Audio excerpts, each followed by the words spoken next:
Ex-fiancé who left me at the altar 4 years ago wants to meet up.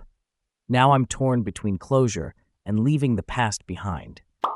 4 years ago, IF29 was supposed to be getting married to my fiancé at the time, Jay. Everything was perfect. I was in my dress, had my makeup done, and had taken pictures with my bridesmaids. I was pretty much ready to walk down the aisle when Jay's best man pulled me aside and told me Jay was gone. He had gotten into a car and left, and no one could get a hold of him.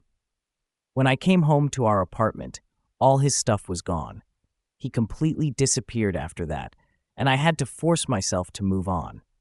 I ended up going on our honeymoon trip with my best friends instead, which turned out to be the best decision ever, and started therapy to work through the trust issues he left me with. I haven't heard from him since, until today.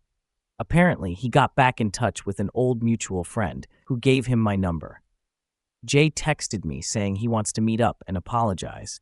He says there's a lot he needs to explain about what happened that day. I feel torn. I swore Jay was just a memory, but my curiosity and the need for closure are making this harder. My current boyfriend, who has been amazing throughout our relationship, says he'll support me no matter what I decide. Out of respect for him and everything he's done for me, I feel like I should just ignore Jay completely. But I never thought I'd hear from him again, and now I don't know what to do. Please help. Update 1 month later. First off, thank you so much to everyone who shared advice. When I wrote my original post, I just needed to vent my frustration and confusion. I honestly forgot about it until my sister mentioned she'd read a post about someone getting left at the altar and their ex showing up years later. When I told her it was mine, she pushed me to write an update, so here it is, a final closing of the J chapter.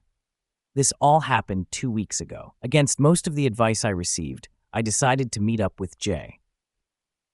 As many of you predicted, it didn't add any value to my life. He explained it was part of a 12-step program, and he was trying to make amends. We met at a park, and my boyfriend came with me for support. He sat off to the side while Jay and I talked. Looking back, I actually feel foolish for agreeing to meet him.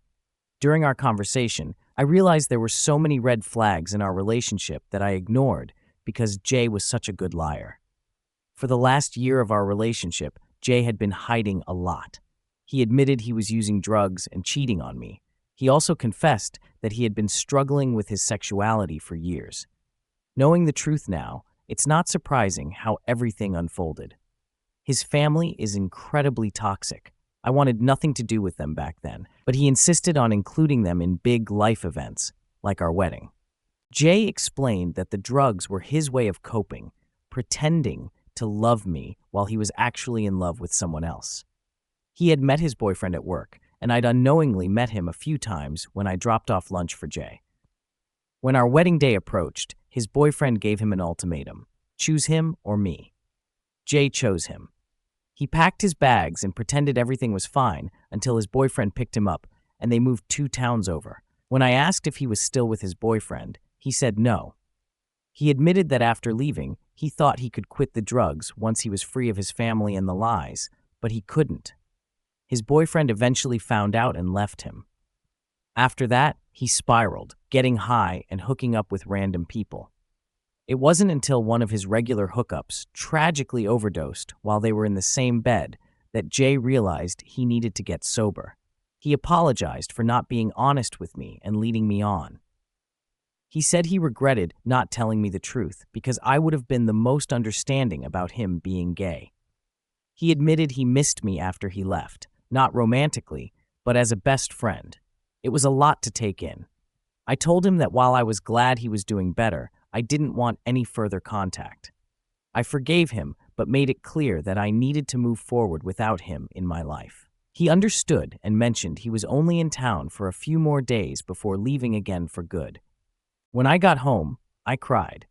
My boyfriend, who has been my rock through all of this, held me and ordered my favorite takeout. He didn't pressure me to talk until I was ready. If there's one silver lining to all of this, it's that the worst day of my life ultimately led me to the person I'm with now, and for that, I'm grateful.